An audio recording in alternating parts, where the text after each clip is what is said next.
everyone and welcome to my channel. So I wanted to do a cozy romance reading vlog. I've got 3 romance books borrowed from the library and I've heard really good things about all 3, so I'm excited to get to them. The first one we have here is Love on the Brain by Ali Hazelwood. Now I know this isn't one of her most popular books, but I have read The Love Hypothesis and I actually really enjoyed that, and I wanted to read the rest of her books in chronological order. So yeah, we are onto this one. I know there are some cringe things about this book, but regardless, I am excited to read this and see what it's all about. The next one I have here is Part of Your World by Abby Jimenez. I have not read a single Abby Jimenez book, but I know she is very beloved. I'm pretty sure most people prefer the second one or the latest one that she has in the series, but I like to start from the start. So we're going for the first book in the series.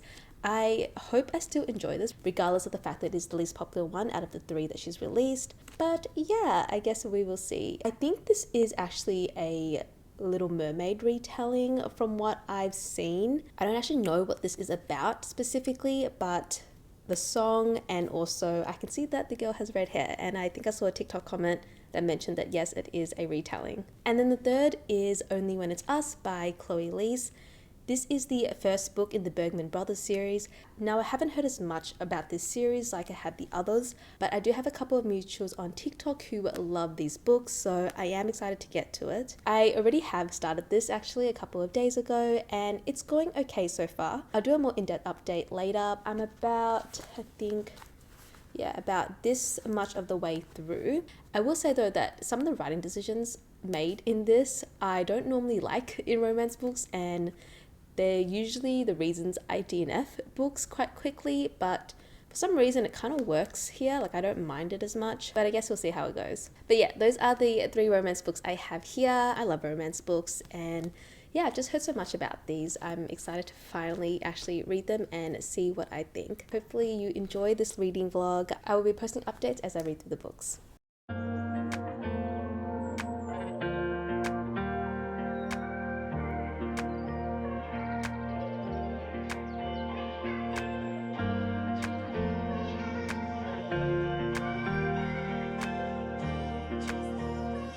Okay, I'm not gonna lie, when I first saw this book, I honestly thought that the characters were at least in their late 20s or in their 30s, just because of that beard. I mean, do they not look like proper adults?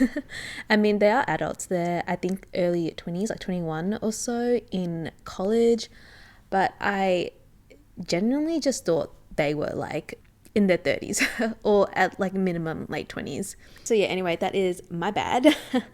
I mean, I don't really mind it. I just had to, change my expectations of the book. I am enjoying it so far. The only thing is that some of the writing I think is a little bit, I wouldn't say cringe, because I feel like not all cringe things are inherently bad all the time, but some of the writing is not my favorite. There are also some slang usage that feels very outdated, and I feel like ages the characters more than anything, even though they're meant to be young, and then it feels really forced on the author's part. But anyway, besides all that, it's still enjoyable. I don't know how I feel about the characters, though I do believe in their chemistry, which is the important thing in romance books. So yeah, we'll see how it goes.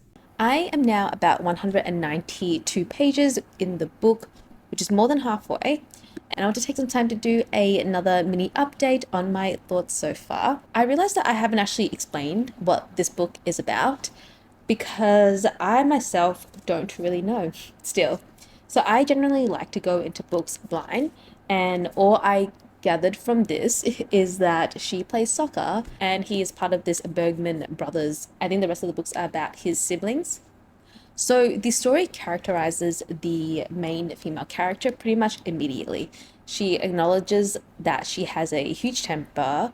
She's very fiery. So in that way, you know what her character arc and development is going to revolve around. And she also has trying to see if it's in the summary. It's not, but I don't think it's that much of a spoiler because it happens pretty much immediately. But her mother is currently in hospital for cancer. And then you have the main male character who actually has a disability, which I had no idea about. It is not immediately apparent in the book. It comes a little bit later. So that is sort of the, I guess, the little summary on both of the characters. The thing I like about this book is that they do spend a lot of time on the development of the characters themselves. So you really know the characters as individuals instead of just one half of the potential couple, which I think a lot of romance books do. They don't spend enough time building up the characters on their own. So I do like that about this book. I do understand the initial antagonism of them and the sort of enemies to lovers aspect. But as I was reading it, I remember thinking, I feel like that's going to end pretty soon. And then it sort of did, but also didn't. And this is where the confusion about their dynamics comes in. So I still feel like, even more than halfway through the book, I don't really understand the structure of the story. I don't understand the structure of their relationship. I don't understand the dynamics of them, because it feels like their conflict or the reasons that they're not together still or talking about it, it feels very forced. Like, I sort of understand it, but it also doesn't feel that natural. Like, it doesn't feel like a natural conflict that's happening that makes sense. So yeah, I think in that way, I don't like the build up of their story because it just doesn't work in my mind. I feel like the author has tried to really prolong this enemies to lover aspect of their relationship, but in this case, it just doesn't really work. Another thing that bothers me about this book, I feel like I'm talking about a lot of things that are bothering me about this book. I don't mind it still for the most part, but one of the major things is that this book has a lot of, I won't say just typos, but it has a lot of grammatical errors. So this includes typos, missing words, misspellings, and also misuses of common phrases. I think in one part he mentions that she could care less. I know that's a common mistake. The phrase is couldn't care less, which I feel like an editor should pick up on. I feel like even if you make that mistake as an author, surely any copy editor would pick that up. And then the other saying that was wrong was point in case. Yes, so the actual saying is case in point. I read point in case, and that really took me out of the story. It just bothers me because even though I know that this was originally self-published, it has since been revised and republished by Penguin, which is a major publisher, so you would expect the books not to have such glaring errors, I guess. I know some people don't really care that much about grammatical errors. I'm not one of those. I'm a huge grammar nerd, but I think in general, it just shows a lack of care for the book itself. And given my other feelings about the book, I think it just sort of compounded. I think if the story had more of an obvious goal of where it was going, I would enjoy it more. I probably won't do another update until I finish this book. So yeah, see how we go. I finished reading Only When It's Us by Chloe Leese. I rated this 3 out of 5 stars. I didn't dislike this book, but I definitely had a lot of frustrations with it. But before I go on a ramble about all the things that I didn't like about the book, let's talk about the good. I really enjoyed the way the author developed the two main characters as their own people outside of the couple dynamic. I think this made them feel more real and more three-dimensional. In a way, it made the story and the characters feel fuller, if that makes sense, before we focused on the romance part of it. I feel like a lot of romance books fall short on this aspect. I think because some books want to get into the relationship part immediately, they end up foregoing the development of the characters. It just ends up making the story feel kind of rushed, and also you don't get that attachment and that connection with the characters. So yeah, I enjoyed that part of the book. The two main characters still aren't really my favorite, but that is more to do with the fact that I just feel like I didn't vibe with them, not because they felt like they were missing a personality. Now for the bad. I think I mentioned in my last update about the grammatical errors in this. I won't go into that in any more detail because I feel like I said all I needed to say on that. But I do want to talk about the prolonged use of the miscommunication/misunderstanding tropes. I feel like it was being overutilized in a way. Like, it genuinely is my least, or one of my least favorite tropes.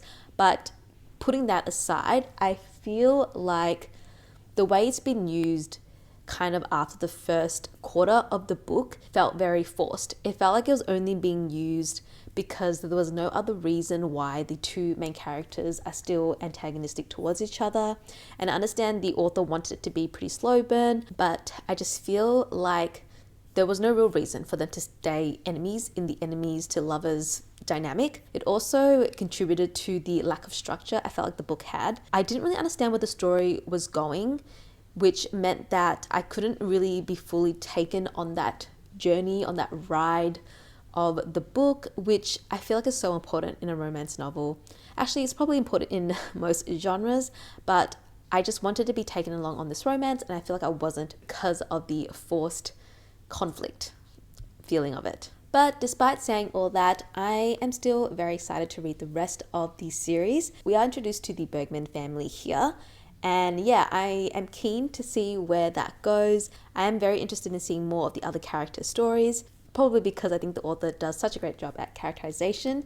So yeah, I am still keen. I just feel like this book wasn't amazing for me. Hopefully I will feel better about the other ones. So the next book I'll be picking up probably will be Love on the Brain by Ali Hazelwood, but I will check in with that update when I get started on that.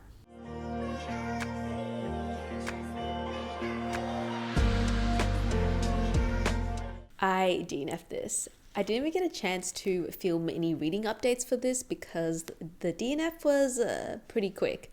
I read up to page 51, which is about 15% of the way through, but I just kind of knew almost immediately that it wasn't for me, and I didn't want to put myself through it anymore. This reads like a copy and paste of The Love Hypothesis. Like, the characters are almost exactly the same. The storyline, even though it's not completely the same, it still feels pretty similar. I actually really enjoyed The Love Hypothesis, but this one, all the tropes just felt so obvious, if that makes sense. So all the times that she thought he hated her or he was annoyed by her, it was just so obviously like he just couldn't stand to be in the room with her because he liked her so much. Like, I feel like that was, like I said, too obvious. So then reading it from her point of view was just more frustrating than anything because you know what the truth is. I feel like if it's done a little bit or if it's done in a more subtle way, it works better and it is more fun to read about. But in this case, I was just like, how do you not see what is like right in front of you? After I officially DNF'd it, I did skim the couple of chapters after that just to see if I made the right decision or not, and I think I did. The misunderstandings do start to be cleared up, but it still goes on for way too long, like way longer than I would have enjoyed it. I feel like if I'd kept reading, I would have just been more frustrated, more annoyed, and there's no point feeling those emotions unnecessarily when reading a book. This didn't really work for me, but I am hoping that her other books will. Like I said, I do like The Love Hypothesis and I do want to continue reading her other works. So yeah, I'll definitely still pick up the other books that she has out. Well, now this one is just another book on the DNF list. I'll be picking up Part of Your World by Abby Jimenez next. Hopefully I will like that one better.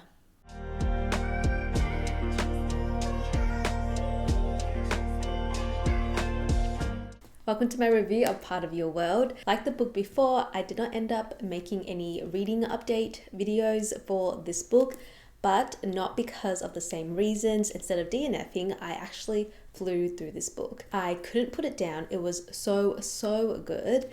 My first Abby Jimenez book and definitely not my last. The book is actually an age gap romance, which I wasn't expecting, but because the youngest age in the couple is, you know, well into being an adult, I didn't actually mind it. It also has a little bit of insta love, insta lust, which I normally don't love in my books unless it's done really well. And in this case, it was done very well. I can only deal with those tropes if the author does it in a way that still has a lot of tension and there's still build up between the couple, regardless of the fact that they, you know, have those feelings already in place. I'm really glad I was able to actually end this video with a good romance. I feel like I've been reading a lot of average romances lately, not just for this reading vlog, but just in general. So I'm so glad that finally I read a romance that was just amazing, top tier. Now, I didn't actually rate it 5 stars, I rated it 4.5. But that's just because there were some things that I wish were maybe expanded on a little bit. For example, I wish that the main character, Alexis, had more of a relationship with her twin brother, Derek. I know we see him at the start of the book, but, and I guess this is mild spoiler alert, she doesn't really talk to him for the rest of the book, at least not, you know, that we see on the page, which was a shame because I feel like he was going through very similar emotions that she was going through, and they're supposedly really close, so it would have been nice to be able to see more of that relationship and his advice to her.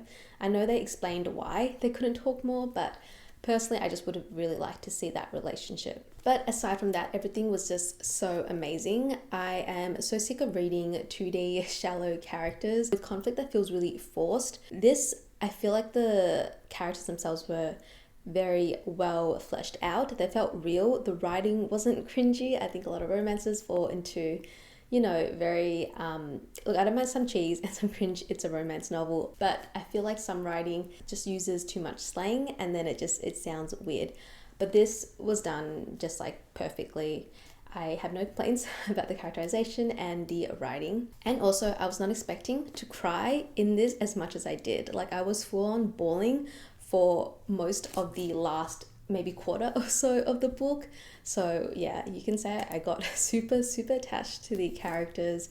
It was amazing. I was feeling everything that they were feeling. But yeah, I'm really glad I managed to finally read this book. It's so good. I can't wait to read the rest of the books in the series. Like I said, I did rate this a 4.5 out of 5 stars, but that's just because I don't really do quarter ratings. I know a lot of people do that. I personally don't, just because I feel like I've done my own half rating system for a while now, and I just feel like I'd have to go back and re-rate every book that I've read if I implemented a new rating system. But it was really close to a 5-star though, so I guess it's sort of a 4.5 to 4.75. And that is it for my romance reading vlog. I hope you enjoyed this video. Let me know if you read any of the books that I talked about and how you felt about them. Love to chat more, and I'll see you next time. Bye.